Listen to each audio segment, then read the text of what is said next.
How important is it for people to trust their instincts?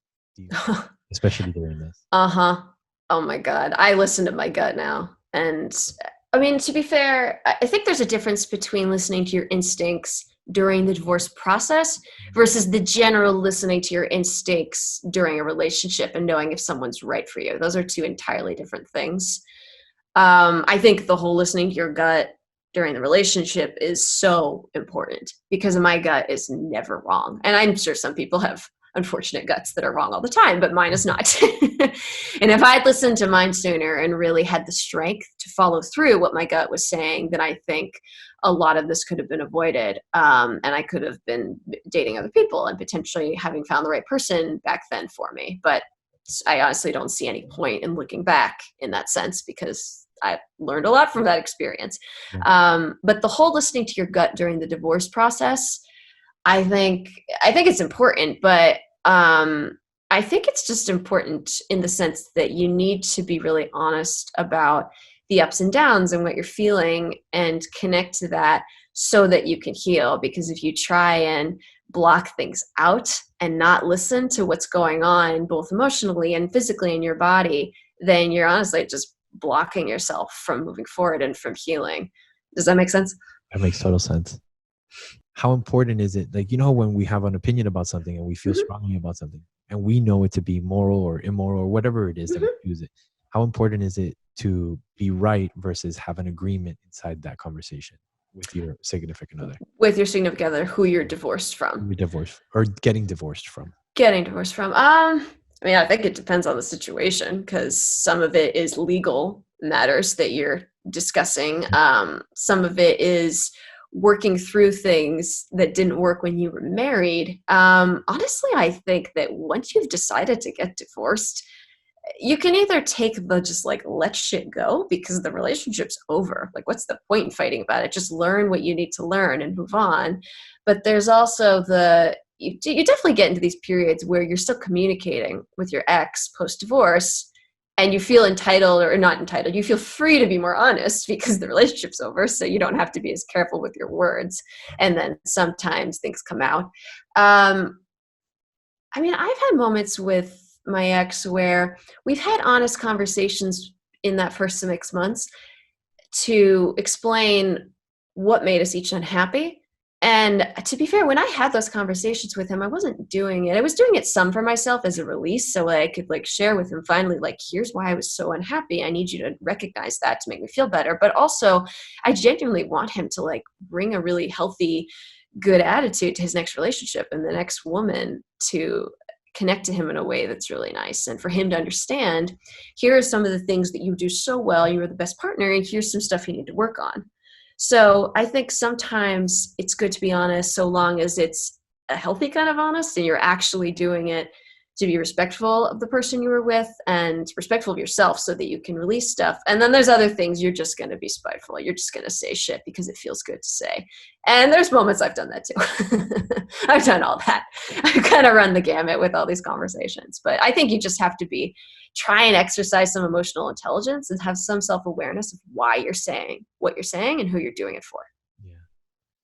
Did you find yourself ever experiencing like a revenge stage? Honestly, not really. I think there were moments. I'd say the worst thing I did was some shit talking to close friends about all the things he did that drove me insane, or all the ways I was feeling, or all the times I had doubt, and I had no real reason to run my mouth like that.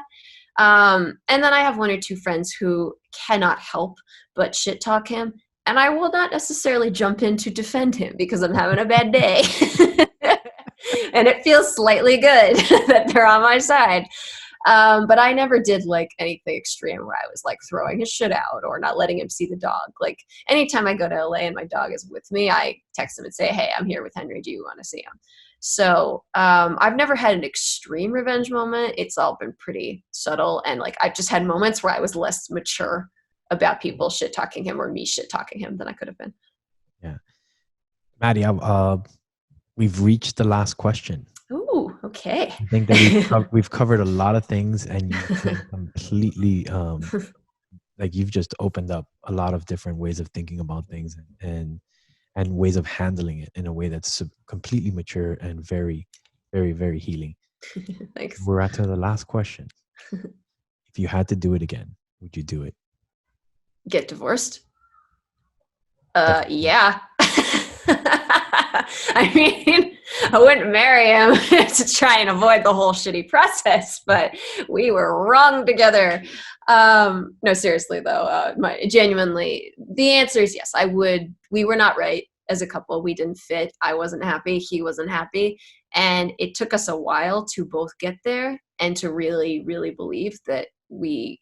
Because we, the emotion that really got me for a long time was I felt guilty for a really long time because when he came back from Europe, he really worked to try and make us work much more than I did. I was pretty checked out by that point, and I had kind of hit the point where I realized much before him that no matter how much we worked, we were just not right together.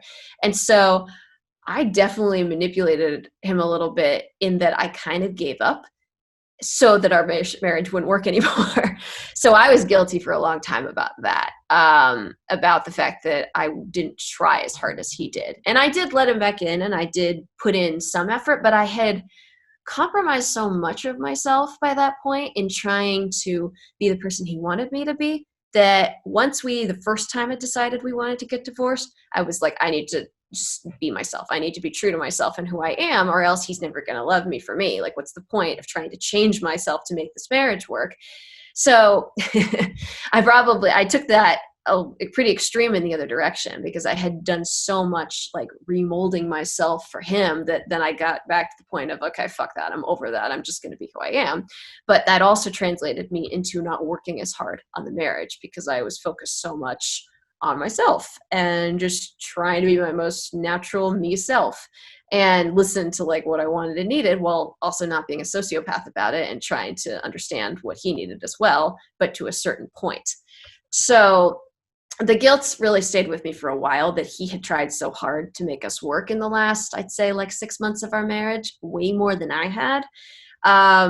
So I would probably, if I could do it again, I would have the strength to get divorced sooner, so that we don't go in through that whole process of him working his ass off to make us work, and me not working my ass off to make us work, and him slowly catching up to me that we're not meant to be together. Like, I should have just cut it off sooner, because it wasn't really fair to him.